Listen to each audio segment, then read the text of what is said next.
വിശുദ്ധ ബൈബിളിലേക്ക് താഴ്മയോടെ കുഞ്ഞുങ്ങൾക്ക് നോട്ട് ചെയ്യാം. അതുപോലെ തന്നെ ഈ ഓൺലൈൻ്റെ ലിങ്ക് എല്ലാം പാസ്റ്റർ തരുന്നതായിരിക്കുമല്ലോ. ഇന്ന് രാത്രി നമ്മുടെ കരങ്ങളിലിരിക്കുന്ന ബൈബിൾ 31,171 വാക്യങ്ങൾ, 39 പഴയ നിയമ ഗ്രന്ഥങ്ങൾ, 27 പുതിയ നിയമ പുസ്തകങ്ങൾ, 66 ഗ്രന്ഥങ്ങളുടെ സമാഹാരമാ ഹോളി ബൈബിൾ. 1189 അധ്യായങ്ങൾ വിശുദ്ധ ബൈബിൾ. പുതിയ നിയമത്തിലേക്ക് വരുമ്പോൾ 267 അധ്യായങ്ങൾ. പുതിയ നിയമത്തിലെ 5 പുസ്തകങ്ങൾ അഥവാ 5 തലങ്ങൾ: 1 സുവിശേഷം, 2 സഭയുടെ ചരിത്രം, 3 വലിയ ലേഖനം, 4 ചെറിയ ലേഖനം, 5 പ്രവചന ഗ്രന്ഥം, വെളിപ്പാട്. ഇന്ന് രാത്രി വായിച്ച് സഹായിച്ചത് മത്തായി സുവിശേഷമാണ്. 4 സുവിശേഷങ്ങൾ അനുഗ്രഹിക്കപ്പെട്ട ഭാഗങ്ങളായി പുതിയ നിയമത്തിൽ. അത് 1 മത്തായി യേശുക്രിസ്തുവിൻ്റെ മശിഹാത്വം, 2 മർക്കോസ് യേശുക്രിസ്തുവിൻ്റെ ദാസത്വം, അത് കഴിഞ്ഞ് ലൂക്കോസ് യേശുക്രിസ്തുവിൻ്റെ മനുഷ്യത്വം, യോഹന്നാൻ യേശുക്രിസ്തുവിൻ്റെ ദൈവത്വം. 5 ഭാഗങ്ങളാണ് സുവിശേഷത്തിൻ്റെ തലങ്ങൾ. 1 നാഥൻ്റെ ജനനം, 2 ജീവിതം, 3 മരണം, 4 തിരുവെഴുത്തിൻ പ്രകാരം അവൻ ഉയർത്തെഴുന്നേറ്റു. 5-ാമത്തെ കാര്യം ഇപ്പം നമുക്ക് വലിയ സന്തോഷമൊന്നുമില്ല, വിശ്വസിച്ചാലും ഇല്ലെങ്കിലും അവൻ രാജാക്കന്മാരുടെ രാജാവായി മടങ്ങി വരും. ലോകം കാത്തിരിക്കുന്നു. മത്തായി സുവിശേഷത്തിൻ്റെ പ്രത്യേകത ശ്രദ്ധയോടെ AD 30 കാൽവറിയിലെ ക്രൂശീകരണം. AD 37 മത്തായി എന്ന എഴുത്തുകാരിൽ കൂടി എഴുതപ്പെട്ടത് മത്തായി സുവിശേഷം. 1278 വാക്യങ്ങൾ, 28 അധ്യായങ്ങൾ, 5 കഥാപാത്രങ്ങളെ നമ്മുടെ ഒരു സീരിയലിൽ പരിചയപ്പെടുന്ന പോലെ ഇത് പരിചയപ്പെടുത്തുക. 1 യേശു, 2 അമ്മ മറിയ, 3 സ്നാപക യോഹന്നാൻ, 4 ഹേരോദാവ്, 5 പീലാത്തോസ്. 5 പട്ടണങ്ങൾ വ്യക്തമായിട്ട് ഇതിനകത്ത് കാണിക്കുന്നു. അതിൽ 1 ഏറ്റവും നിർണായകമായ ബേത്ലഹേം, 2 ശമര്യ, 3 യഹൂദിയ, 4 ഒലിവുമല, 5 കാൽവറി മല. അധ്യായം 1 തുടങ്ങുന്നത് മശിഹായുടെ വംശാവലിയെ പറ്റിയ. പഴയ നിയമത്തിൻ്റെ അവസാനത്തെ 2 ഭാഗങ്ങളാണ് സെഖരിയ പ്രവചനവും മലാക്കിയും. ഏകദേശം 400 വർഷം ഇരുണ്ട കാലഘട്ടം അഥവാ AD BC ലോകം തിരിയപ്പെടുന്ന കാലം. അധ്യായം 1 തുടങ്ങുമ്പോൾ യേശുക്രിസ്തുവിൻ്റെ വംശാവലി. അതിനകത്ത് ഇങ്ങനെ ഒരു ഭാഗം എഴുതിയിട്ടുണ്ട്: അബ്രഹാം മുതൽ ദാവീദ് വരെ 14, ദാവീദ് മുതൽ ബാബേൽ പ്രവാസം വരെ 14, ബാബേൽ പ്രവാസം മുതൽ യേശുക്രിസ്തു വരെ 14, 42 വംശങ്ങളുടെ വംശാവലി. അധ്യായം 2 വരുമ്പോൾ മാനവകുലത്തിൻ്റെ പാപത്തിൻ്റെ പരിഹാരത്തിന് വേണ്ടി ഒരു കുഞ്ഞാട് അറുക്കപ്പെടണം. അതാ മശിഹായുടെ ജനനം. അപ്പോൾ പാപം എവിടെ തുടങ്ങി? നമ്മൾ ഇസ്രായേലിലേക്കും ഇറാനിലേക്കും പോവുക എങ്കിലും ഈ കാര്യം ഒന്ന് മനസ്സിലാക്കണമല്ലോ. പാപം എവിടെ തുടങ്ങി? യേശു എന്തിനു വന്നു? പലർക്കും അതിനെപ്പറ്റി വ്യക്തമായ ധാരണയില്ല. പാപം ആരംഭിച്ചത് ഇവിടെ മണ്ണതലയോ അല്ലെങ്കിൽ അമേരിക്കയിലോ ലണ്ടനിലോ ഒന്നുമില്ല. പാപം ആരംഭിച്ചത് ഏദനകത്താണ്. ഇന്നേക്ക് 6000 കൊല്ലങ്ങൾക്ക് മുമ്പ് സർവശക്തനായ ദൈവം മനുഷ്യനെ സൃഷ്ടിക്കുന്നു. അധ്യായം 1 ഉൽപ്പത്തി. ആദിയിൽ ദൈവം ആകാശ ഭൂമി പാഴും ശൂന്യവും, ഇരുൾ ഭൂതലത്തിൽ, വെള്ളത്തിന്മീതെ ദൈവത്തിൻ്റെ പരിശുദ്ധാത്മാവ്. അതാ സയൻസിൽ പറയുന്നത് യൂണിവേഴ്സ് അഥവാ ഗ്രീക്കിൽ പറയുന്നത് കാസ്മോസ്. അത് കഴിയുമ്പോൾ ദൈവം മനുഷ്യനെ സൃഷ്ടിക്കുന്നു. പാപം ആരംഭിക്കുന്നത് ഇന്ന് ഒഴുകുന്ന ഇറാഖ്, അതിൻ്റെ വടക്കേറ്റം നല്ലൊരു മണ്ണുണ്ട് എത്യോപ്യ. അവിടുന്ന് 6 ഘടകം എടുക്കുന്നു: സാദൃശ്യം, സ്വരൂപം, തേജസ്, ബഹുമാനം, അധികാരം, ജീവശാസ്ത്രം. നിലത്ത പൊടിയിൽ നിന്ന് മനുഷ്യനെ ദൈവം സൃഷ്ടിക്കുന്നു. നിങ്ങൾ നല്ല ശ്രദ്ധയോടെ ഇരിക്കുന്നത് കൊണ്ട് പലർക്കും ഒരു മിഥ്യാധാരണയുണ്ട്. എന്താ? മണ്ണിൽ നിന്നാണ് മനുഷ്യനെ സൃഷ്ടിക്കുന്നത്. മണ്ണല്ല, മണ്ണിനകത്ത് ഇൻക്ലൂഡ് ചെയ്യുന്ന പാറ. ഈ കല്ലേത്ത് ഇങ്ങോട്ട് വരുന്ന സമയത്ത് നിങ്ങൾക്കറിയാം, മേളിലോട്ട് പോകുന്നിടത്ത് നല്ല പാറയുണ്ട്. അവിടെ നിന്ന് മനുഷ്യനെ സൃഷ്ടിക്കാൻ പറ്റത്തില്ല. ഈ പാറ അല്ലെങ്കിൽ കട്ടിമണ്ണ് ഫിൽട്രേറ്റ് ചെയ്യുമ്പോഴാണ് പൊടി വരുന്നത്. മണ്ണിനകത്ത് 97 മൂലകമുണ്ട്, കട്ടിമൂലകം, പെറോക്സോൺ. അങ്ങനെയെങ്കിൽ പൊടിയിൽ നിന്നാണ് മനുഷ്യനെ സൃഷ്ടിക്കുന്നത്. 4 റഫറൻസ് പൊടി. ഉൽപ്പത്തി 2:7 നിലത്ത പൊടിയിൽ നിന്ന് ദൈവം മനുഷ്യനെ സൃഷ്ടിച്ചു. മനസാക്ഷി യുഗത്തിൽ ഇയ്യോബ് ഉണ്ടായിരുന്നു. ഇയ്യോബ് തൻ്റെ ഭരണം മുന്നിൽ കാണുമ്പോൾ പ്രത്യാശയോട് ഇങ്ങനെ പറഞ്ഞു: ഇയ്യോബ് 19:25 എന്നെ വീണ്ടെടുക്കുന്നവൻ ഒരുവൻ പൊടിമേൽ നിൽക്കും. അത് കഴിഞ്ഞ് അഹരോൻ്റെ മരണം കാണുമ്പോൾ മോശ സങ്കീർത്തനത്തെ ഇങ്ങനെ കുറിക്കുന്നു: സങ്കീർത്തനം 90:1-2 അനാദിയായും ശാശ്വതമായും നീ ഞങ്ങളുടെ ദൈവം, മനുഷ്യപുത്രന്മാരെ തിരികെ വരുവിൻ, മർത്യനെ പൊടിയിലേക്ക് മടക്കി ചേരുമാറാക്കുന്ന ദൈവം. 3-ാമത്തെ റഫറൻസ്. 4 പഴയ നിയമത്തിൽ അനുഗ്രഹിക്കപ്പെട്ടൊരു ഭക്തനുണ്ടായിരുന്നു, ദാനിയേലിനോട് സ്വർഗ്ഗം, അവൻ്റെ ശുശ്രൂഷാകാലം അവസാനിക്കുന്നു. ദാനിയേലിനോട് സ്വർഗം പറയുന്ന ഒരു കാര്യമുണ്ട്. ദാനിയേൽ പ്രവചനം 12:2 ദാനിയേലേ, കാലാന്തരത്തിൽ നീ ഓഹരി പ്രാപിക്കേണ്ടതിന് എഴുന്നേറ്റ് വരിക. എന്നിട്ട് വീണ്ടും പറയുന്നു: നിലത്ത പൊടിയിൽ നിദ്ര കൊള്ളുന്നവർ ചിലർ നിത്യലജ്ജയ്ക്കായും ചിലർ നിത്യജീവനായും എഴുന്നേൽക്കും. അവിടുന്ന് നമ്മുടെ കല്ലറകളിൽ ഇന്നൊരു വാക്ക് വന്നിട്ടുണ്ട്. ആ വാക്കിൻ്റെ പേരാ RIP. ഇത് ദാനിയേലിൻ്റെ മരണത്തോടെ റെസ്റ്റ് ഇൻ പീസ്, കാലാന്തരത്തിൽ ഓഹരി പ്രാപിക്കേണ്ടതിന് നീ എഴുന്നേറ്റ് വരിക. അവരെ ഏദനിനകത്തല്ല എത്യോപ്യയിൽ നിന്ന് സൃഷ്ടിക്കുന്നു. ആ സൃഷ്ടിയുടെ മകുടം അവരെ കൊണ്ടുവരുന്നത്, അഥവാ ആദമിൻ്റെ ശരീരത്തിൽ നിന്നൊരു വാരിയലെടുത്ത് ഹവ്വായിയുമായിട്ട് അവരെവിടെ വരുന്നതെന്നറിയാവും? ഏദൻ്റെ പൂങ്കാവനത്തിൽ. അവിടെ വെച്ച ആദ്യത്തെ ഉഭയസമ്മതം. അതുകൊണ്ട് ആ വിവാഹ ശുശ്രൂഷകളിൽ ഏദൻ്റെ പൂങ്കാവനത്തിനകത്ത് ഇറങ്ങി വന്ന് മനുഷ്യകുലത്തെ സംയോജിപ്പിച്ച ദൈവത്തിൻ്റെ കരത്താൽ അന്ന് സ്വർഗം ഒരു കുടുംബത്തിന് കൊടുത്തത് ശ്രദ്ധയോടെ കുറേ അനുഗ്രഹങ്ങൾ. അടക്കി പാടുക, പെറ്റുപെരുക, സന്താനപുഷ്ടിയുള്ളവരാകുക, നിത്യം നിത്യം ദൈവത്തെ ആരാധിക്കുക, ഒരു ദിവസം 1000 സംവത്സരം. അങ്ങനെയെങ്കിൽ ഒരു മനുഷ്യൻ്റെ ആയുസ് 1000 സംവത്സരം. പക്ഷേ തോട്ടത്തിൻ്റെ നടുവിൽ ഒരു വൃക്ഷമുണ്ടായിരുന്നു. അതിൻ്റെ ഫലം ഭക്ഷിക്കുന്ന നാളിൽ നിങ്ങൾ ഇതിൽ നിന്ന് പുറത്തു പോകും. പലപ്പോഴും ഈ സർപ്പം തോട്ടത്തിൻ്റെ നടുവിൽ ഉപായിയായി ഉണ്ടായിരുന്നു. ആദമിനെ സമീപിച്ചു, രക്ഷയില്ല. അങ്ങനെ ചെയ്തപ്പോൾ നമ്മുടെ നാടൻ ഭാഷയിൽ പറഞ്ഞു, ആദം ഇവിടുന്ന് കല്ലേത്തുനിന്ന് നെടുമങ്ങാട് പോകുന്നത് എങ്ങനെയോ ഈ സർപ്പം പറഞ്ഞു. പിന്നെ ഹവ്വായുടെ വാട്സപ്പ് നമ്പർ കിട്ടി. അപ്പോൾ ആദ്യത്തെ വാട്സപ്പ് അടിച്ചത് അന്നമ്മാമ അവറാച്ചാനല്ല വാട്സപ്പ് അടിച്ചത്, സർപ്പം ഹവ്വായ്ക്ക് വാട്സപ്പ് അടിച്ചു. എന്നിട്ട് പറഞ്ഞു ഹലോ അടിച്ചു, പ്രൈസ് ദി ലോർഡ് അടിച്ചു. എന്നിട്ട് പറഞ്ഞു ഞാൻ തരുന്ന പഴം തിന്നാൽ ഭയങ്കര അനുഗ്രഹം കിട്ടുമെന്ന്. തമിഴ്നാട്ടിൽ പറയുന്ന പോലെ അരുമയാൻ ആശീർവാദം കിടക്കുന്നത്. എന്തായാലും ഹവ്വാ മാമ പ്രൈസ് ദി ലോർഡും കൊടുത്തു. ഭക്ഷിക്കാനുള്ള ടെൻഡൻസി വന്നപ്പോൾ ഈ സർപ്പം ടോർപ്പിട വെച്ച് മൊത്തവും കഴിക്കരുത്, പകുതി അച്ചായനും കൊടുക്കണം, മനസ്സിലാകുന്നവർക്കായി. അതുകൊണ്ട് ഇവർ രണ്ടുപേരും കഴിച്ചു. സ്വർഗത്തിൻ്റെ ക്യാമറ ഇറങ്ങി. ആദമിനോട് ആദ്യം ചോദിച്ചു, നീ എന്തിനു ഭക്ഷിച്ചു? അന്ന് തൊട്ടേ സഹോദരിമാരെ കുറ്റം പറയുന്നു. കല്ലേത്തും മുക്കോലയിലും അല്ല തുടങ്ങിയത്. ആദം ആദ്യം പറഞ്ഞു, നീ എനിക്ക് കൂട്ടായി തന്ന ഈ സഹോദരി തന്നു, ഞാനും കഴിച്ചു, മനസ്സിലാകുന്നവർക്കായി. പാപം ചെയ്ത മനുഷ്യൻ ദൈവത്തിൻ്റെ തേജസ് അവിടെ നിന്ന് നഷ്ടപ്പെടുത്തി. അവിടെ ആ പാപം ആരംഭിക്കുന്നത്. ബൈബിളിൽ ഒരു കുഞ്ഞു പോലും 1000 വർഷം ജീവിച്ചില്ല. ആദമിൻ്റെ സന്തതിയായി 7ാം തലമുറയിൽ ഒരുവനുണ്ടായിരുന്നു ഹാനോക്ക്. ഹാനോക്കിൻ്റെ മകനായി ഒരുവനുണ്ടായിരുന്നു മെതുശലേഹ്. മെതുശലേഹ് ഏറ്റവും കൂടുതൽ ബൈബിളിൽ ജീവിച്ചിരുന്ന വ്യക്തി. അവനും മരണത്തിന് കീഴ്പ്പെട്ടു 969 സംവത്സരം. ഇവിടെ ഒരു ഭാഗം മനസ്സിലാക്കണം. ഈ മെതുശലേഹ് വലിയ കാര്യങ്ങൾ വല്ലതും ചെയ്തോ? പരസ്യത്തിൽ പ്രസംഗിച്ചില്ല, കൺവെൻഷൻ പ്രസംഗിച്ചില്ല, പ്രയർ ഗ്രൂപ്പ് നടത്തിയായിട്ടൊന്നും കാണുന്നില്ല. പക്ഷേ എന്തുകൊണ്ട് മെതുശലേഹിന് സഹോദരങ്ങളെ ആയുസ് നീട്ടിക്കൊടുത്തു? അവൻ്റെ പിതാവ് വചനത്തോട് കൂടെ നടന്നു. കരമുയർത്തുന്നവർക്കായി ഇതാ ദൈവത്തിൻ്റെ വചനത്തോട് കൂടെ നടക്കുന്നവരെ അനുഗ്രഹിക്കുന്നവനാ സ്വർഗത്തിലെ ദൈവം. അത് കഴിഞ്ഞ് ഉൽപ്പത്തി 6 വരുമ്പോൾ നോഹയുടെ കാലം. ദൈവത്തിൻ്റെ പുത്രന്മാർ ലോകത്തിൻ്റെ പുത്രിമാരെ തിരഞ്ഞെടുത്തു. അപ്പോൾ മനുഷ്യൻ്റെ ആയുസ് 120 സംവത്സരം. അത് കഴിയുമ്പോൾ ആയുസ് മുൻപോട്ട് വരുമ്പോൾ അഹരോൻ്റെ മരണം കാണുമ്പോൾ മോശ സങ്കീർത്തനം എഴുതി, ഞങ്ങളുടെ ആയുഷ്കാലം 70, ഏറെ ആയാൽ 80. സങ്കീർത്തനം 39 വരുമ്പോൾ 5ാമത്തെ വാക്യം, ഒരു മനുഷ്യൻ്റെ ആയുസ് 4 ചാലുകൾ, എൻ പ്രയാണകാലം 4 വിരൽ നീളം. അതുകൊണ്ട് ആ കുഞ്ഞുങ്ങൾ പാടും, അല്പകാലം മാത്രം ഈ ഭൂവിലെ വാസം സ്വർപ്പൂരമാണെൻ്റെ നിത്യമാം വീട്. കുഞ്ഞായിരിക്കുമ്പോൾ മരണം, ബാല്യത്തിൽ മരണം, കൗമാരത്തിൽ മരണം, യൗവനത്തിൽ മരണം. ഈ ഏത് സമയത്ത് മരണം പിടിക്കും. പണ്ടാണെങ്കിൽ പേരൂർ കടല പൊന്നച്ചാൻ പറയും, ഉടനെ അങ്ങ് ഞാൻ പോകത്തില്ല, മനസ്സിലാകുന്നവർക്കായി. 90 വരെ പോകും. എന്നിട്ട് ഇതിനകത്ത് ബുള്ളറ്റ് കൂടെ ഇവിടെ പറന്നുകൊണ്ടിരുന്നതാ. എവിടെ മണ്ണത്തലെ പേരൂർ കടയൊക്കെ പടപട മോഹൻലാൽ പോകുന്ന പോലെ പൊക്കൊണ്ടിരുന്നതാ. 1 ഗ്രാം വൈറസ് അടിച്ചു. നമ്മുടെ പൊന്നച്ചായൻ എവിടെ പോയി? യേശുദാസ് പാടി 6 അടി മണ്ണിൽ പോയി. പക്ഷേ പൊന്നച്ചാൻ വീണത് 12 അടി മണ്ണില്ല, മനസ്സിലാകുന്നവർക്കായി. അതായി കോവിഡ്. ഏത് മനുഷ്യൻ ഉറച്ചു നിന്നാലും ഒരു ശ്വാസമത്ര. അമ്മാമ്മയും പറഞ്ഞ് 80 വയസ്സ് വരെ പോകുമെന്ന്. പക്ഷേ എല്ലാത്തിനെയും ഈ 1 ഗ്രാം വൈറസ് കൂട്ടിനകത്ത് കയറ്റി. അതുകൊണ്ടാണ് ബൈബിൾ പറയുന്നത്, ഏത് മനുഷ്യൻ ഉറച്ചു നിന്നാലും ഒരു ശ്വാസമത്രേ. വയലിലെ പൂവാടുന്നു, പുല്ലുണങ്ങിപ്പോകുന്നു. അങ്ങനെയെങ്കിൽ മനുഷ്യന് മരണം പിടിക്കും. മരണം പിടിക്കുമ്പോൾ മനുഷ്യ ശരീരം സംബന്ധിച്ച് 3 ഘടകങ്ങളുണ്ട്. 1 ദേഹം, 2 ദേഹി, 3 ആത്മാവ്. ദേഹത്തിന് ദേഹിക്കും മരണം, ആത്മാവിന് മരണമില്ല. ആത്മാവിന് നിത്യതയിലെത്തിക്കുവാൻ ഉയരത്തിൽ നിന്ന് താഴേക്കിറങ്ങി വന്ന ഏക സത്യദൈവം യേശു ക്രിസ്തു മാത്രം. അങ്ങനെയെങ്കിൽ അവൻ്റെ ജനനമാ മത്തായി സുവിശേഷം 2 അവൻ ബേത്ലഹേമിൽ പൂജാതനാകുന്നു. ഇവിടെ ഈ മശിഹയുടെ ജനനത്തെപ്പറ്റി പറയുമ്പോൾ സഹോദരങ്ങളെല്ലാം മനസ്സിലാക്കേണ്ട ഒരു കാര്യമുണ്ട്. ഇവിടെ അനവധി പേർ ജനിച്ചു. മഹാത്മജി ജനിച്ചു, സോക്രട്ടീസ് ജനിച്ചു, നെപ്പോളിയൻ ജനിച്ചു, കാറൽ മാർക്സ് ജനിച്ചു, നമ്മുടെ ഇന്ദിരാജി ജനിച്ചു, അല്ലെങ്കിൽ മഹാത്മജി ജനിച്ചു. അവരെവിടെ ജനിക്കുമെന്ന് വല്ലവർക്കും അറിയാമോ?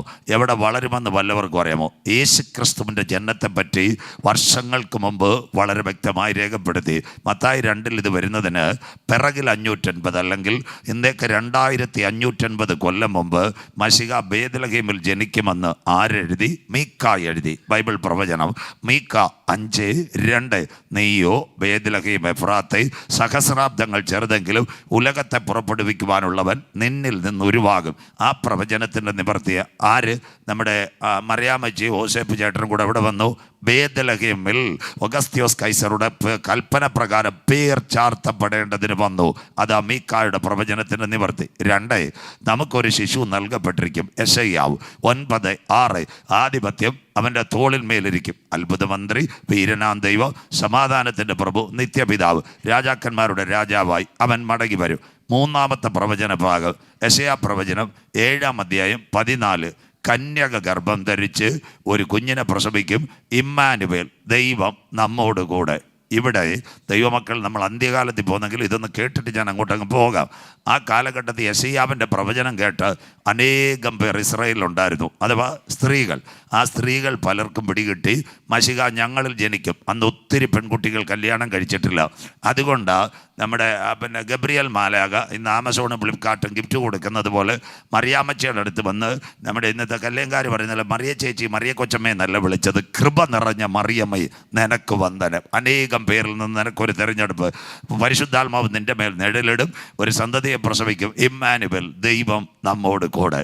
ഇന്ന് ഒരു കാര്യം പറയുക, നമ്മുടെ ക്രൈസ്തവ ഗോളം ഇന്ന് CSIക്കാരുണ്ട്, ബർത്തോമക്കാരുണ്ട്, അല്ലെങ്കിൽ പെന്തിക്കോസുകാരുണ്ട്, ആര് പിടിക്കട്ടെ, ഇവാഞ്ചലിക്കൽക്കാരുണ്ട്. ഇപ്പം നമുക്ക് നല്ലൊരു കട കിട്ടുന്നു ഇമ്മാനുവൽ സിൽക്സ്, അല്ലെങ്കിൽ ഒരു ട്യൂഷൻ സെൻറ്റർ ഇമ്മാനുവൽ, അല്ലെങ്കിൽ ഒരു ഗാർമെൻറ്റ് സെൻറ്റർ ഇമ്മാനുവൽ, അല്ലെങ്കിൽ സ്റ്റഡി സെൻറ്റർ ഇമ്മാനുവൽ, അല്ലെങ്കിൽ ട്രാവൽസ് ഇമ്മാനുവൽ. പക്ഷെ ഉദ്ഘാടനം ചെയ്യാൻ വരുന്നത് ആരും വിഷമിക്കേണ്ട. ഒരച്ഛൻ വരത്തില്ല, ഒരു ദൈവദാസൻ വരത്തില്ല, ആരും വരത്തില്ല. ഈ ക്രിസ്ത്യാനികൾ വല്ല സിനിമാക്കാരോ സീരിയലുകാരോ സന്തോഷമില്ലല്ലോ. കഴിഞ്ഞ ദിവസം കൊട്ടാരക്കരയ്ക്ക് അടുത്ത് ഒരു പെന്തിക്കോസുകാരുടെ ഹോട്ടൽ ഉദ്ഘാടനം ചെയ്തു. അപ്പം അവിടെ ഒരു പയ്യൻ എനിക്കൊരു വീഡിയോ അയച്ചു തന്നു. ഞാൻ നോക്കിയപ്പോൾ സീരിയൽ താരങ്ങൾ, സിനിമാ താരങ്ങൾ എല്ലാം ഫ്രണ്ടിൽ ഇരിക്കുന്നു, രാഷ്ട്രീയക്കാർ. ഫുട്ബോളിൽ പാസ്റ്റർ ഇരിക്കുന്നു, സന്തോഷമില്ലല്ലോ. പ്രാർത്ഥിച്ച പാസ്റ്റർ ഒരു തട്ട് കൊടുത്താൽ താഴെ വീഴും, മനസ്സിലാകുന്നവർക്കായി. അതുകൊണ്ട് ഇന്ന് നിങ്ങളോട് കറക്റ്റ് പറയാനുള്ളത്, നിങ്ങൾ ഏത് ക്രൈസ്തവ കമ്മ്യൂണിറ്റിയിൽ, ഏത് ഡിനോമിനേഷൻ ആകട്ടെ, നിങ്ങൾക്കൊരു വീട് കിട്ടിയാൽ, നിങ്ങൾക്കൊരു കട കിട്ടിയാൽ, ഒരു വാഹനം കിട്ടിയാൽ, പൈസയൊന്നുമല്ല അധികം വലുത്, കരമുയർത്തി പ്രാർത്ഥിച്ച് ദൈവസന്നിധിയിൽ സമർപ്പിക്കുന്നവർ അതിനകത്ത് കൊണ്ടുവരണം. ദയവേദി ക്രൈസ്തവരോട് പറയാനുള്ള സിനിമാ താരങ്ങളെ ബാക്കി സീരിയലിനെയൊക്കെ കൊണ്ടുവരുത്. അങ്ങനെയല്ല പോച്ച ആയിപ്പോയാലും ആവരുത്, മനസ്സിലാകുന്നവർക്കായി.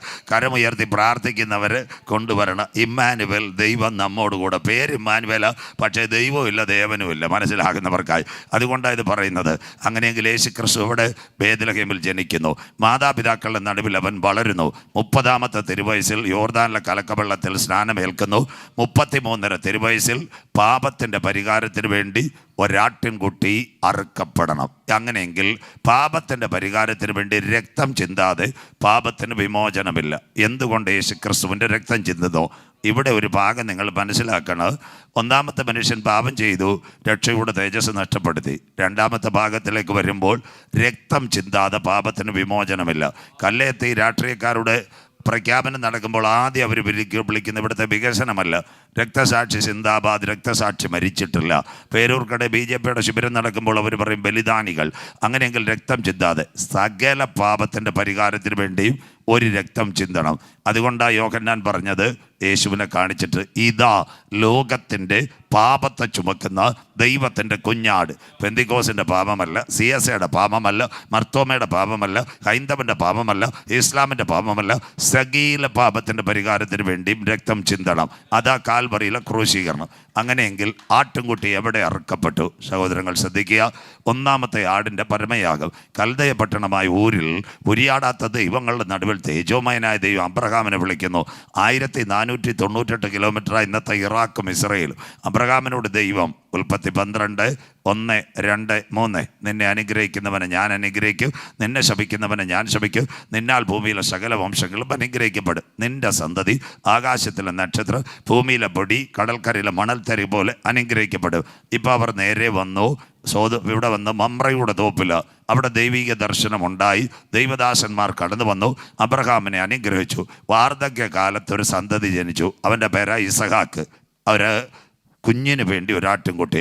അങ്ങനെ ഇരിക്കുമ്പോൾ സ്വർഗത്തിൻ്റെ കരമിറങ്ങി വന്നു. സ്വർഗം ഇങ്ങനെ സംസാരിച്ചു, ഈ കുഞ്ഞിനെ കൊണ്ടുപോയി ഹോമയാഗത്തിൽ യാഗപീഠത്തിൽ സമർപ്പിക്കണം. അബ്രഹാമിന് അതിന് ഒരു വേദന. 99 തനിക്കും സാറയ്ക്ക് 89 ഉള്ളപ്പോൾ 100-ാം വയസ്സിൽ ലഭിച്ച സന്തതിയാണ്, എങ്ങനെ ഇതിനെ കൊണ്ടുപോകാൻ പറ്റും? അങ്ങനെ ഇരുന്നപ്പോൾ പക്ഷേ ദൈവകൽപ്പന, രാവിലെ വിറകും കെട്ടുമെല്ലാം എടുത്ത് ആരുടെ കയ്യിൽ കൊടുത്തു?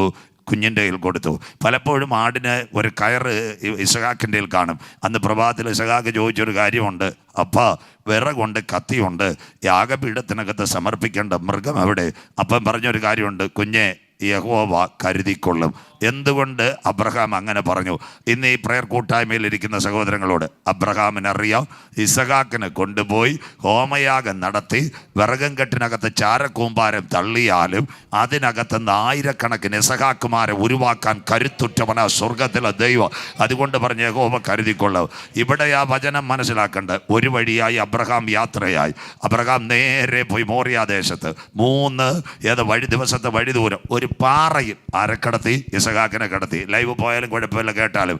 ആ പാറയെ പറ്റിയെന്ന് ഇസ്ലാം സഹോദരങ്ങൾ പറയുന്നത് മുഹമ്മദ് നബി സ്വർഗാരോഹണം ചെയ്ത പാറ ഏതെന്ന്. അതിന് ഇസ്രായേലിൽ വിളിക്കുന്ന ഡോമോ ഫ്രോക്ക് എന്ന.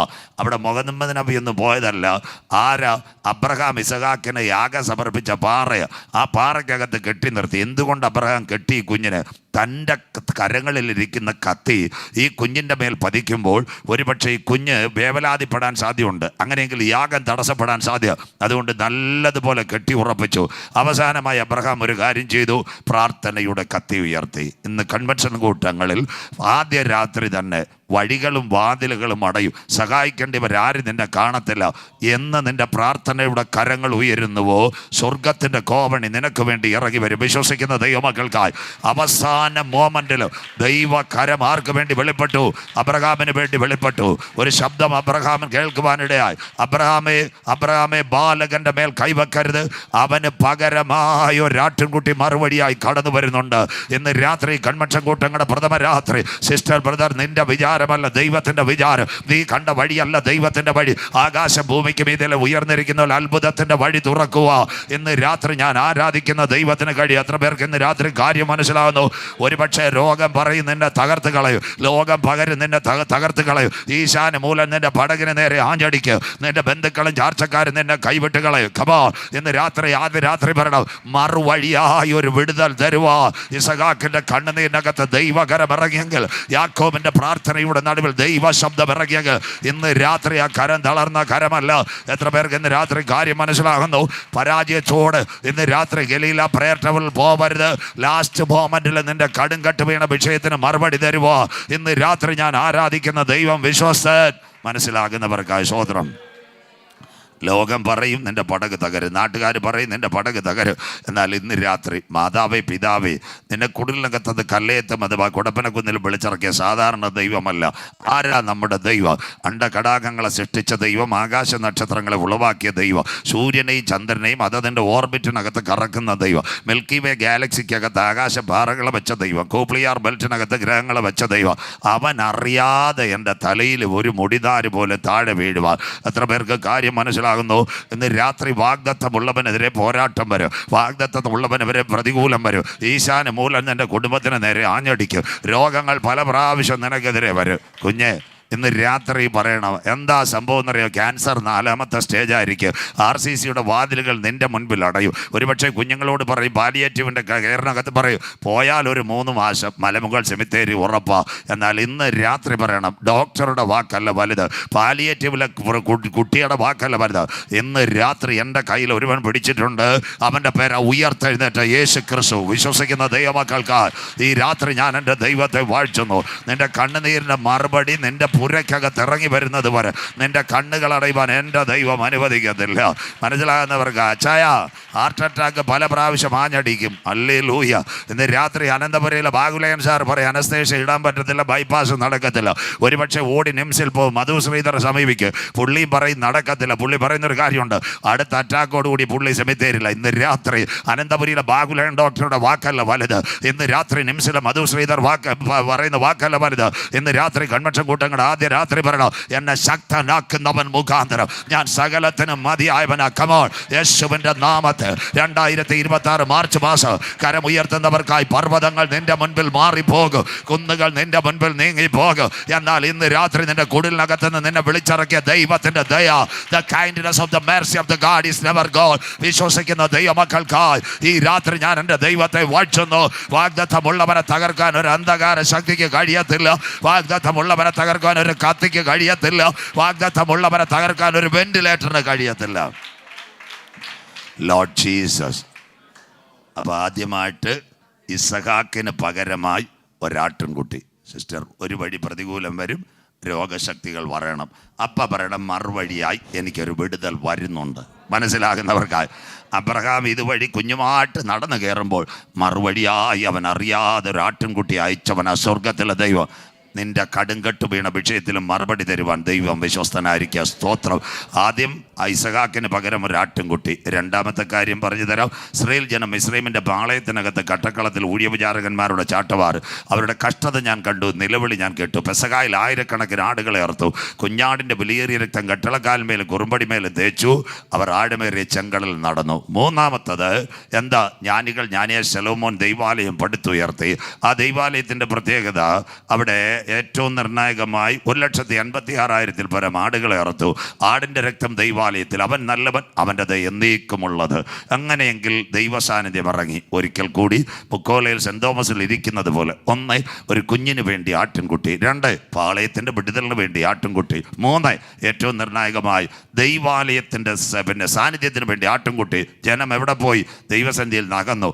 വീട്ടിനകത്ത് പക വന്നു, പിണക്കം വന്നു, കോപം വന്നു, ദന്തപക്ഷം വന്നു, കൊലപാതകം വന്നു, ടൈഫോയിഡ് വന്നു, കുഷ്ഠം വന്നു, അവിഹിത ഗർഭം വന്നു. ഊനമൃഗങ്ങളുടെ രക്തം വീഴണ്ട. സകല പാപത്തിന്റെ പരിഹാരത്തിന് വേണ്ടി ഒരു രക്തം ചിന്തണം. ഇതാ നമ്മുടെ സുവിശേഷ പ്രസംഗം. ആർ പോകും? പിതാവിൻ്റെ സന്നിധിയിൽ ഉണ്ടായിരുന്നു. അവൻ പറഞ്ഞു, ഞാൻ പോകാം. കരമുയർത്തുന്നവർക്ക് ഇന്ന് രാത്രി ആ കുഞ്ഞാടിനെ പരിചയപ്പെടുത്തുന്നു. അതാ യോഹന്നാൻ, ലോകത്തിൻ്റെ പാപത്തെ ചുമക്കുന്ന ദൈവത്തിൻ്റെ കുഞ്ഞാട്. അതുകൊണ്ട് യേശു പറഞ്ഞു, ബാക്കി കേൾക്കാം, ഞാൻ തന്നെ വഴി, ഞാൻ തന്നെ സത്യം, ഞാൻ തന്നെ ജീവൻ. ബാക്കി മിണ്ടത്തില്ല. ഞാൻ തന്നെ പുനരുത്ഥാനം. എന്നിൽ വിശ്വസിക്കുന്നവൻ മരിച്ചാലും ജീവിക്കും. അതിനുവേണ്ടി ആ മാനവകുലത്തിൻ്റെ പാപത്തിൻ്റെ പരിഹാരത്തിന് വേണ്ടി കുഞ്ഞാട് അറുക്കപ്പെടുന്നു. ബേത്ലഹേമിൽ ജനിക്കുന്നു. മാതാപിതാക്കളുടെ നടുവിൽ അവൻ വളരുന്നു. 30ാമത്തെ തിരുവയസ്സിൽ യോർദാനിലെ കലക്കവെള്ളത്തിൽ സ്നാനമേൽക്കുന്നു. 33 തിരുവയസ്സിൽ കാൽവറിയിലെ പരമയാഗം. അതിനാസ്പദമായി മത്തായി 21 വായിക്കേണ്ട ബൈബിൾ കോഡ്. അവൻ നീ ഉച്ചത്തിൽ ഘോഷിച്ചാനന്ദിക്കുക, യെരൂശലേം പുത്രിയെ നീ ആർപ്പിടുക. സിയോനിൻ്റെ രാജാവ് ജയശാലിയായി പെൺകഴുതയുടെ പുറത്ത് വാഹനമേറി പട്ടണത്തെ ഇളക്കിക്കൊണ്ടുവരും. ആ ഭാഗം കഴിയുമ്പോൾ നാം ഇസ്രായേലിലേക്ക് പോകും. എന്താ സംഭവിക്കുന്നത്? ബേത്വകയ്ക്കും ബദാനിക്കും ഇടയിൽ വന്നപ്പോൾ ശിഷ്യന്മാരോട് കൽപ്പിച്ചു, കുഞ്ഞുങ്ങൾ എതിരെയുള്ള ഗ്രാമത്തിലേക്ക് പോകണം. പിതാവേ, മാതാവ്, ഇവിടെ ഒരു ഭാഗം ശ്രദ്ധിക്കണം. വനാന്തരത്തിൽ ഒരു കഴുതയും ഒരു കുട്ടിയും കിടപ്പുണ്ട്. ഇതിന് 5 പ്രത്യേകതകൾ കാണാം നമ്മുടെ ചിന്തയിൽ. 1, ഭർത്താവ് മരിച്ചതായിരിക്കാം. 2, ഡൈവോഴ്സ് ആയിരിക്കാം. 3, ഇനി പുറത്ത് വരത്തില്ലെന്ന് ലോകം എഴുതി. 4, ഒരു കയർ കൊണ്ട് ബന്ധിച്ചു വെച്ചിരിക്കുക. 5, അവർ മരണം കാത്തതാ. 5 പ്രതികൂലം. എന്നാലും അവസാന നിമിഷം ദൈവത്തിൻ്റെ ദാസന്മാർ വന്നു. ഇതൊരു അന്ത്യകാല ശുശ്രൂഷയെങ്കിലും കേൾക്കണം. 5 പ്രതികൂലം ആ കുടുംബത്തിൽ അടിച്ചപ്പോൾ 5 മറുപടി സ്വർഗം കൊടുത്തു. ദൈവദാസന്മാർ വന്നു. നമ്പർ 1, കഴുതയുടെ കുരു കഴിച്ചു. നമ്പർ 2, രക്ഷയുടെ വസ്ത്രം. 3, കഴുതയെ റോഡിലേക്ക് കൊണ്ടുവന്നു. 4, കഴുതയുടെ മരണം കാണാൻ മണ്ണന്തല മുതൽ കൊടപ്പനക്കുന്ന് വരെ ആൾക്കാർ കാത്തിരുന്നതാ. ആ കഴുതയുടെ പുറത്ത് നാഥൻ യാത്ര ചെയ്തു. പട്ടണത്തെ വിളക്കുന്ന ഇവനാർ, കർത്താവിൻ്റെ നാമത്തിൽ വരുന്നവൻ വാഴ്ത്തപ്പെട്ടവൻ. 5ാമത്തെ കാര്യം, കഴുതയെ ദൈവാലയത്തിൽ കൊണ്ടുവന്നു. കരമുയർത്തുന്നവർക്കായി ഇന്ന് രാത്രി മാർച്ച് മാസത്തിൽ പിടിരിക്കുമ്പോൾ ഒരിക്കൽ കൂടെ ഞാൻ പറയാം, നീ പുറത്തു വരത്തില്ലെന്ന് ലോകം പറയും, നാട്ടുകാർ പറയും നീ പുറത്തു വരത്തില്ലെന്ന്. നിന്റെ തലമുറകൾ നശിച്ചു പോകുന്ന മന്ത്രവാദിയും തന്ത്രവാദിയും രേഖ എഴുതും. പക്ഷെ ഇന്ന് രാത്രി പ്രാർത്ഥിക്കുന്നവനെ പൊന്നുപോലെ പുറത്തു കൊണ്ടുവരുക. ശംദരാധികജാന പൗഡാരവ ശംദുര്, പാമ്പുകളെ, തേളുകളെ, ശത്രുവിൻ്റെ സകല ബലത്തെ ചവിട്ടുക. വാഴ്ചകളെ, അധികാരങ്ങളെ, അന്ധകാരത്തിന്റെ പോരുകളെ, കാൽവരുടെ കൊലക്കളത്തെ തകർത്തുയർത്തെഴുന്നേറ്റ യേശുവിന്റെ നാമം നിന്റെ ഭവനത്തിനകത്ത് ഇറങ്ങി വരുമ്പോൾ, കഴുതയുടെ കണ്ണുനീരിനകത്ത് ഇറങ്ങിയതുപോലെ നിന്നെ പുറത്തു കൊണ്ടുവരുവാൻ ഞാൻ ആരാധിക്കുന്ന ദൈവത്തിന് കഴിയും. ലോകം പറയും നീ പുറത്ത് വരത്തില്ല, നാട്ടുകാർ പറയും പ്രാർത്ഥിക്കുന്നവൻ പുറത്ത് വരത്തില്ല. കുഞ്ഞ്, ആരൊക്കെ വാഗ്ദത്തമുള്ളവനെതിരെ വേലി കെട്ടിയാലും ദൈവത്തിന് ഈ കഴുതയെ പറ്റിയ ഒരു പ്ലാൻ ഉണ്ട്. യെരൂശലേം ദൈവാലയത്തിൽ ചെന്ന് നിൽക്കണം.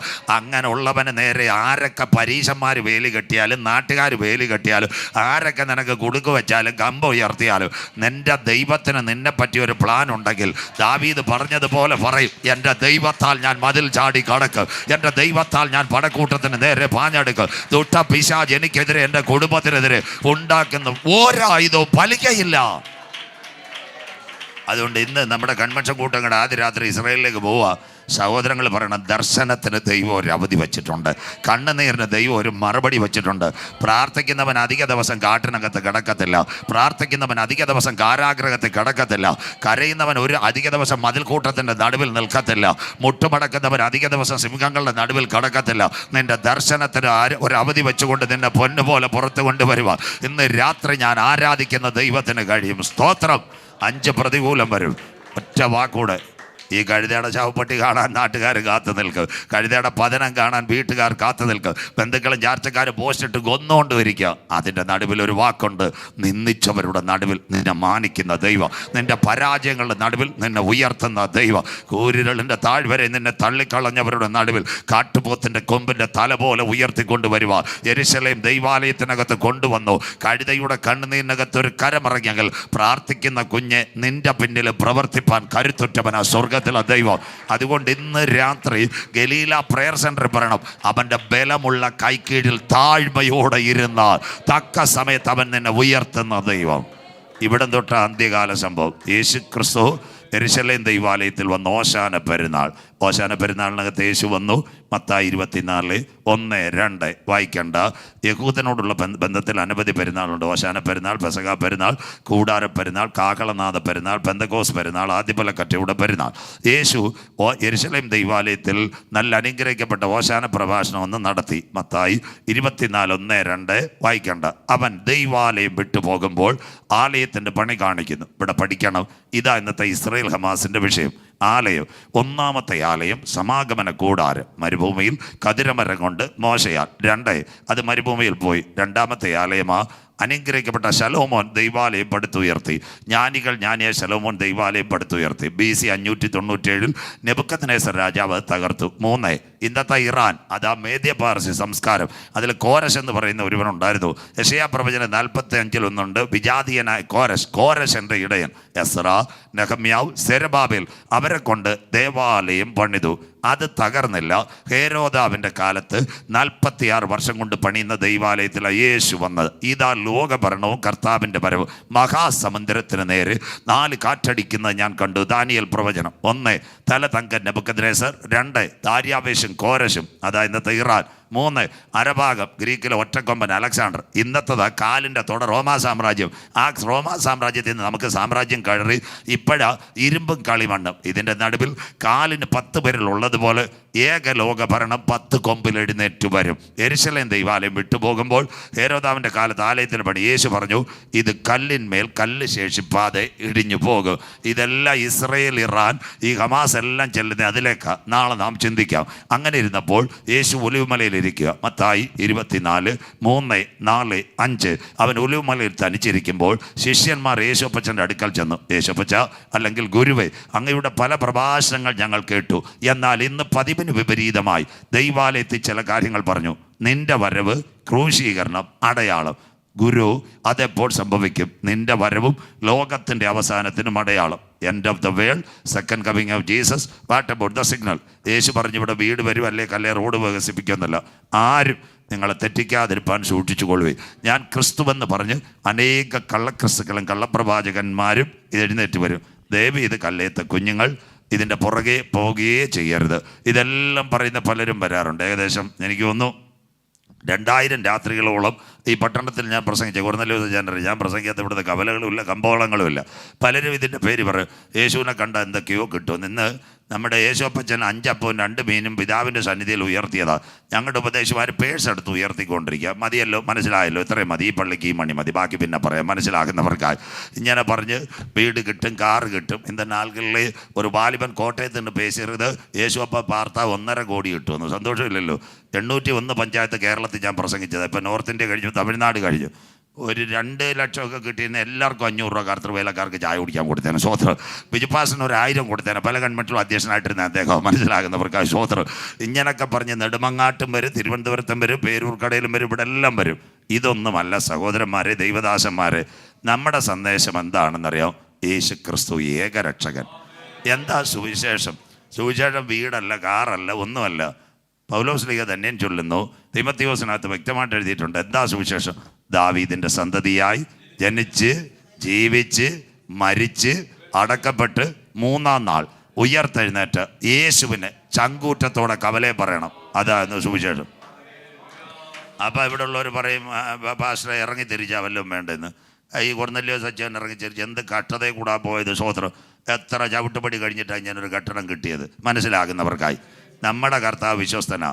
2-3 പേർ എൻ്റെ നാമത്തിൽ മുട്ടുമടക്കി ദൈവസന്നിധിയിൽ നിലവിളിക്കണം. അതിന് ബൈബിൾ പറയുന്നു, മുമ്പേ അവൻ്റെ രാജ്യവും അവൻ്റെ നീതി അന്വേഷിച്ച് നിങ്ങൾ കല്ലയത്ത് പ്രാർത്ഥിച്ചാൽ മാന്യമായ 1500 സ്ക്വയർ ഫീറ്റിന് ഒരു വീട് തരും.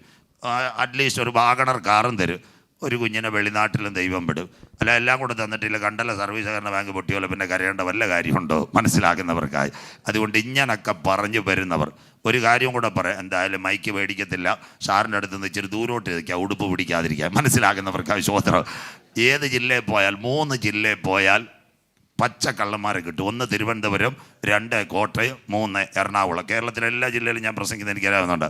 ഇവിടെ 3ഇടത്തും ഇതിൻ്റെ പേര് പറഞ്ഞു യേശുവിനെ കണ്ട എന്തൊക്കെയോ കിട്ടുമെന്ന് പറഞ്ഞു. അങ്ങനെയുള്ളതല്ല. അമ്മാമേ, ആച്ചായ, മോനെ, പഠിക്കുന്ന മക്കളെ, മോളെ, എവിടെ ചെന്നാലും ഒരു വാക്ക് പറയണം, യേശു എൻ്റെ ഏകരക്ഷകൻ. എവിടെ ചെന്നാലും പറയണം, ഞങ്ങളുടെ കുടുംബത്തെ ഇവിടം വരെ എത്തിച്ചത് യേശു അപ്പച്ചൻ്റെ കരമാണ്, ഒന്നുമില്ലായ്മയിൽ നിന്ന് ഞങ്ങളെ ഇവിടം വരെ കൊണ്ടുവന്നത് യേശുവാണ്. അങ്ങനെ പറയണ സത്യ സുവിശേഷം. ഞാനതിനിങ്ങനെ പറയട്ടെ, 1 പ്രസംഗിച്ചോളൂ, നമ്മുടെ ഡോക്ടറേറ്റ് പറയുന്നത് യേശുവിനെ പറ്റി പറയണം. 1 കരം ഉയർത്തിയോളൂ, ഞങ്ങളുടെ കുടുംബങ്ങളെ നടത്തിയത് യേശുവാണ്. അങ്ങനെ സത്യ സുവിശേഷത്തിന് വേണ്ടി നിൽക്കണം. അതുകൊണ്ട് അന്ത്യകാലത്ത് പിതാക്കന്മാർ നിദ്ര കൊണ്ട ശേഷം സ്വന്തം മോഹങ്ങൾക്കത്തെ പരിഹാസികൾ, ആരെയും ദുഃഖിക്കാനല്ല, ഞങ്ങൾ പഠിപ്പിച്ചവരും ഈ നിലയിൽ പോയി, അതിലങ്ങ് പോകരുത്. അതുകൊണ്ട് ആ പാസ്റ്റർമാർക്ക് വിലയില്ലാത്തത്. കഴിഞ്ഞ ദിവസം കണ്ടില്ലേ, പുള്ളിയുടെ പേരും പാസ്റ്റർ. പുള്ളി നമ്മൾ കർത്തൃമേശ എടുത്ത് സ്വർഗത്തിൽ നിന്ന് ഇറങ്ങി വന്നത് പാടും, യേശു താണ്ട് 5 അപ്പവും 2 മീനും എടുത്ത് ഇങ്ങനെ ഉയർത്തി. ഇപ്പം ഞങ്ങളുടെ ആൾക്കാർ പറയുക പേഴ്സ്, പുതിയ ശുശ്രൂഷ, മനസ്സിലാകുന്നവർക്കായി. സന്തോഷമില്ലല്ലോ. സ്വോത്രം. 2025 കാത്തിരിപ്പ് യോഗത്തിന് അവസാനം രാത്രി എല്ലാ പേഴ്സും കൊടുത്താട്ട് അടുത്ത വർഷം നിറയുമെന്ന്. സ്വോത്രം. ഇതൊന്നും പറഞ്ഞിട്ടില്ല, ഇതൊക്കെ വെറുതെ മനുഷ്യനെ ഇളക്കാനാണ്. ഈ കൂട്ടത്തിൽ പോരുത്. ആദ്യം ഇത് വീഴുന്ന ശോശാമാമയും ചിന്നമ്മാമയും അവിടെ നിൽക്കട്ടെ. സ്വോത്രം. അമ്മമാർ അവിടെ ഇരിക്കട്ടെ. അങ്ങനെയെങ്കിൽ കർത്താവിൻ്റെ വരവിൻ്റെ ചാൽ മത്തായി 24, 32, 33, 34, 35. നാം ഇസ്രായേലിലേക്കാണ് പോകുന്നത്. ബൈബിൾ കൂടെ അത്തിയെ നോക്കി ഒരു ഉപമ പഠിപ്പീൻ, അതിൻ്റെ കൊമ്പുള്ളതായി ഇല തളിർക്കുമ്പോൾ വേനൽ. ഇസ്രായേൽ. അങ്ങനെ നിങ്ങൾ ഇതൊക്കെയും കാണുമ്പോൾ അവൻ അടുക്ക വാതിൽക്കൽ. ആകാശവും ഭൂമിയും ഒഴിഞ്ഞു പോകും, എൻ്റെ വചനങ്ങളോ ഒഴിഞ്ഞു പോകുകയില്ല. ആ നാളും നാഴികയെ സംബന്ധിച്ച് വരുവാനുള്ള പുത്രനോ സ്വർഗത്തിലെ ദൂതന്മാർക്കോ അറിയത്തില്ല. നോഹയുടെ കാലത്ത് സംഭവിച്ചതുപോലെ മനുഷ്യപുത്രൻ്റെ വരവിൽ, ലോത്തിൻ്റെ കാലത്ത് സംഭവിച്ചതുപോലെ മനുഷ്യപുത്രൻ്റെ വരവിൽ. പഠനം. അതിനാസ്പദമായി 6 ചാലുകളാ കർത്താവിൻ്റെ വരവ്. 1 യഹൂദ ലക്ഷണം, 2 എതിർ ക്രിസ്തുവിൻ്റെ ലക്ഷണം, 3 പ്രപഞ്ചത്തിലുണ്ടാകുന്ന മാറ്റം, 4 ഏകലോക മതം, 5 നോഹയുടെ കാലത്തെ പോലെ പെരുമഴയും പ്രളയവും, 6 ലോത്തിൻ്റെ കാലത്തെ പോലെ തീയിറങ്ങും. ഇതാ 6 ലക്ഷണങ്ങൾ. ഇപ്പം നടക്കുന്നത് വരാൻ പോകുന്ന 3-ാം ലോകയുഗത്തിൻ്റെ വഴിത്താരയും ഒരുവൻ്റെ കയ്യിലേക്ക് ഭരണവുമാണ്. ഇതിനെ ബേസ് ചെയ്ത് നാം ഇസ്രായേൽ ഇറാനിലേക്ക് പോകുന്നത്.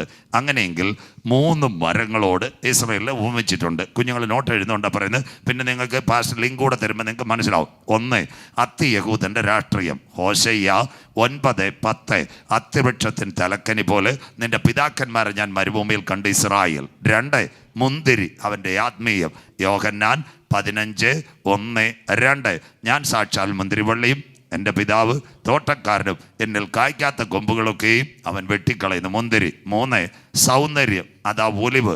സങ്കീർത്തനം 128 1, 2, 3. യഹോവയെ ഭയപ്പെട്ട് അവൻ്റെ വഴികൾ നടക്കുന്ന ഏവനും ഭാഗ്യവാൻ. കുഞ്ഞേ, നീ ഭാഗ്യവാൻ. നിനക്ക് നന്മ വരും, നിന്റെ അധ്വാനത്തിൻ്റെ ഫലം വീട്ടിലെത്തും. നിന്റെ ഭാര്യ ഫലപ്രദമായ മുന്തിരിവള്ളി പോലെയും നിന്റെ മക്കൾ ഒലിവ് തൈകൾ പോലെയുമായിരിക്കും. ഇനി ഇവിടം തൊട്ട് ആരംഭിക്കുന്നു യേശു ക്രിസ്തുവിൻ്റെ 3 പ്രഭാഷണങ്ങൾ. അനവധി പ്രഭാഷണമുണ്ട്. അതിൽ അനുഗ്രഹിക്കപ്പെട്ട ഒന്നാമത്തെ പ്രഭാഷണം ഗിരിപ്രഭാഷണം. മത്തായി 7:8 എന്ന് പറയുമ്പോൾ അത് അവസാനിക്കും. നമ്മുടെ മഹാത്മജി, അദ്ദേഹത്തിൻ്റെ ഒരു പുസ്തകമുണ്ട്, സത്യാന്വേഷണ പരീക്ഷകൾ. അതിനകത്ത് ഇങ്ങനെ ഒരു ഭാഗമുണ്ട്. മഹാത്മജി, എന്നെ അഹിംസയിലേക്ക് നയിച്ചത് ഇവിടുത്തെ ഉപനിഷത്തുകളോ വേദങ്ങളോ അല്ല, യേശുവിൻ്റെ സുവിശേഷമാ എന്നെ നയിച്ചത്. മഹാത്മജി. അതുകൊണ്ട് അദ്ദേഹം പറഞ്ഞത് രണ്ടാമത്തെ ഏറ്റവും നിർണായകമാ ഒലിവുമല പ്രഭാഷണം. അമ്മ വായിച്ചു തുടങ്ങിയത് സെർമൺ ഓഫ് ദ മൗണ്ട്. അത് കഴിഞ്ഞിട്ട് മൂന്നാമത്തെ ഒരു പ്രഭാഷണമുണ്ട്. അവസാനം രാത്രി നമുക്ക് ചിന്തിക്കാം മാളികമുറി പ്രഭാഷണം, അപ്പർ റൂം. നിങ്ങളുടെ ഹൃദയം കലങ്ങിപ്പോകരുത്, ദൈവത്തിൽ വിശ്വസിപ്പീൻ. ഈ 3 പ്രഭാഷണം മേജർ. അനവധി സംസാരങ്ങളും വാക്കുകളും ഉണ്ട്. 1 ഒലിവുമല, 2 ഗിരിപ്രഭാഷണം, 3 മാളികമുറി പ്രഭാഷണം. അങ്ങനെയെങ്കിൽ ഇതേ മത്തായി 24 അന്ത്യകാല സംഭവങ്ങൾ 3 ചാപ്റ്ററിനകത്ത് സുവിശേഷങ്ങളിൽ ഇതുണ്ട്. 1 മത്തായി 24, 2 മർക്കോസ് 13, 3 ലൂക്കോസ് 21. 3 സുവിശേഷകന്മാരും അന്ത്യകാലത്ത്. അതിലൊരു ഭാഗമാ അമ്മാമ്മ നിങ്ങൾക്ക് വേണ്ടി വായിച്ചത്. നിങ്ങൾ യുദ്ധങ്ങളെക്കുറിച്ചും യുദ്ധശ്രുതികളെയും കുറിച്ച് കേൾക്കും, ചഞ്ചലപ്പെട്ടു പോകരുത്, അത് സംഭവിപ്പാനുള്ളത് തന്നെ. ഇവിടെയാ മശിഹായുടെ വരവിൻ്റെ ലക്ഷണങ്ങൾ. എല്ലാവരും കേട്ടോണം. ഈ കോവിഡ് ഇതിനൊരു തുടക്കം. ഇനി ശ്രദ്ധയോടെ ഇരിക്കണം. യുദ്ധങ്ങൾ, ബൈബിളും യുദ്ധങ്ങളിലേക്ക് വരും. 1905 ഒരു വലിയ യുദ്ധമുണ്ടായി, റൂസോ ജപ്പാൻ വാർ. അതിനകത്ത് ഈ ജപ്പാൻ എന്ന് പറയുന്ന രാഷ്ട്രം റഷ്യയെ കമത്തി അടിച്ചതാ. അത് കഴിഞ്ഞ് 1914 മുതൽ 19 വരെ 1-ാം ലോക മഹായുദ്ധം. അന്ന് ഇസ്രയേൽ ആകുന്ന അത്തിച്ചെടി കുഴിച്ചു വെക്കുന്നത് നാളെ ചിന്തിക്കും. 39 മുതൽ 45 വരെ 2-ാം ലോക മഹായുദ്ധം. ഇസ്രയേൽ രാഷ്ട്രം രൂപീകൃതമാകുന്നു. 57 അറബ് ലീഗ് ആദ്യമായി ഇസ്രയേലിനെ ആക്രമിക്കുന്നു. അത് കഴിയുമ്പോൾ 1967 വീണ്ടും ഒരു വിഷയമുണ്ടായി. യെറുശലേമിൻ്റെ നേതൃത്വത്തിൽ 6 ദിന യുദ്ധം. 71 ഇന്ത്യ പാകിസ്ഥാൻ, അമേരിക്ക വിയറ്റ്നാം യുദ്ധം.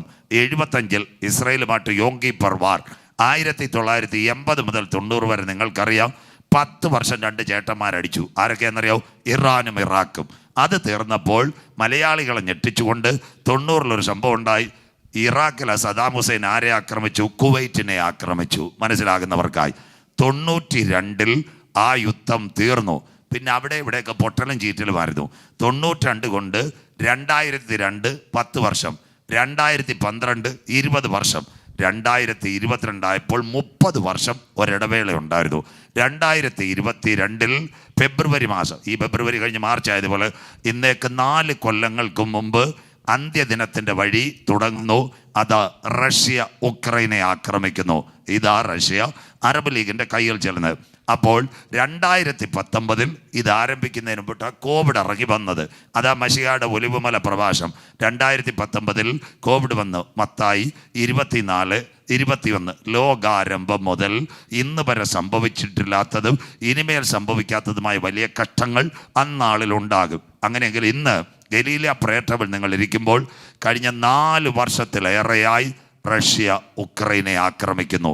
ഒരു സ്ഥലത്ത് ഇസ്രയേൽ, ഹമാസ്, ഇറാൻ പുറകെ വരുമ്പോൾ ഇന്ന് ഇറാൻ്റെ ഒരു ഭാഗം പറയുമ്പോൾ അവസാനിക്കും ബാക്കി നാളെ. അങ്ങനെയെങ്കിൽ ഈ യുദ്ധം എന്തുകൊണ്ട്? റഷ്യയുടെ യുദ്ധം അറബ് ലീഗിൻ്റെ കൈകളിലെത്തും. അങ്ങനെയെങ്കിൽ ഇന്ന് രാത്രി ഈ റഷ്യ ഉക്രൈനെ ആക്രമിക്കുന്നത് എന്താ? ചെറുപ്പക്കാരെല്ലാം കേട്ടോണം. 1970 കഴിഞ്ഞപ്പോൾ ലോകത്തിലെ 2 വൻചേരികളായി. 1 അമേരിക്ക. അമേരിക്കയ്ക്ക് 50-ൽ പരം സ്റ്റേറ്റ് ഉണ്ട്. അവനാ ലോക പോലീസ്, നാറ്റോ സഖ്യം. അതിനോടനുബന്ധിച്ച് റഷ്യ ഉണ്ടായിരുന്നു. അവരുടെ പേരാ USSR. അവർ കുറേ രാജ്യങ്ങളുണ്ടായിരുന്നു. 1991 വലിയ പ്രശ്നം. 1987 എല്ലാവരും കേൾക്കണം. മീഖായൽ ഗർബച്ചോ അദ്ദേഹം എവിടെ വന്നെന്നറിയാമോ? റഷ്യയുടെ ഭരണാധികാരിയായി. ആ സമയത്ത് 4-ാം ലോക സിദ്ധാന്തം, റഷ്യ വെട്ടിമുറിക്കപ്പെടുവാൻ. ജനം പെരുകുന്നു, ഗോതമ്പ് കൺസംഷൻ കിട്ടുന്നില്ല. അന്ന് റഷ്യ 15 കഷണമായി വെട്ടിമുറിക്കപ്പെടുന്നു. അതാ റഷ്യയുടെ തകർച്ച തുടങ്ങുന്നത്. താജിക്കിസ്ഥാൻ, കിർഗിസ്ഥാൻ, കസാക്കിസ്ഥാൻ, അസർബൈജാൻ, അത് കഴിഞ്ഞ് ചെച്ചനിയ, സൈബീരിയ, അതിനോടനുബന്ധിച്ച് ജോർജിയ, ക്രിമിയ, ഉക്രൈൻ, ഇതെല്ലാം റഷ്യയിൽ നിന്ന് പിരിഞ്ഞു പോയതാണ്. അങ്ങനെ ഇരിക്കുമ്പോൾ 91 ഈ റഷ്യ ക്രിസ്മസ് ദിനത്തിലാണ് വെട്ടിമുറിക്കപ്പെടുന്നത്. ഈ ഭാഗം പറയുമ്പോൾ ഇവിടെ നിങ്ങളൊരു കാര്യം, 87 ഇദ്ദേഹം റഷ്യയുടെ പ്രസിഡന്റായി മിഖായിൽ ഗോർബച്ചോവ്. അദ്ദേഹം റഷ്യയുടെ കൊട്ടാരത്തിലേക്ക് പോകാൻ രാവിലെ വണ്ടി വരും. തിരുവനന്തപുരത്തെ മേയറിന് പോകാൻ ടൊയോട്ടയുടെ വണ്ടി വരുന്നത് പോലെ കൊട്ടാരത്തിൽ വണ്ടി വരുമ്പോൾ അദ്ദേഹത്തിൻ്റെ ഭാര്യ അവിടെ കണ്ണീരോടെ പ്രാർത്ഥിച്ചുകൊണ്ടിരിക്കാം. അവരുടെ പേരായിരുന്നു ഗോർബച്ചോവിൻ്റെ ഭാര്യ, വളരെ നല്ലൊരു സഹോദരിയായിരുന്നു. അവരെന്താ, റൈസ ഗോർബച്ചോവ്. അവർ കണ്ണീരോടെ പ്രാർത്ഥിക്കുക ബൈബിൾ എടുത്ത്. അപ്പം ആ സഹോദരിയോട് ഇദ്ദേഹം ചോദിച്ചു, നീ എന്തിനാ ഞാൻ കൊട്ടാരത്തിൽ പോകുമ്പോൾ പ്രാർത്ഥിക്കുന്നത്? അപ്പോൾ ആ സഹോദരി ഭാര്യ പറഞ്ഞ ഒരു കാര്യമുണ്ട്, താങ്കൾ റഷ്യയുടെ പ്രസിഡന്റ് ആക്കിയ സ്വർഗത്തിലെ ദൈവ, അതുകൊണ്ടാണ് ഞാൻ പ്രാർത്ഥിക്കുന്നത്. അവരുടെ ആഗ്രഹം എന്തുവാ? അവർ റഷ്യൻ ഓർത്തഡോക്സിൽ വിശ്വസിക്കുന്ന ഒരു സ്ത്രീയായിരുന്നു. ഈ പ്രിയപ്പെട്ടവൻ കർത്താവായ യേശു ക്രിസ്തുവിനെ രക്ഷിതാവായി സ്വീകരിക്കണം. ആ സഹോദരി പ്രാർത്ഥിച്ചു.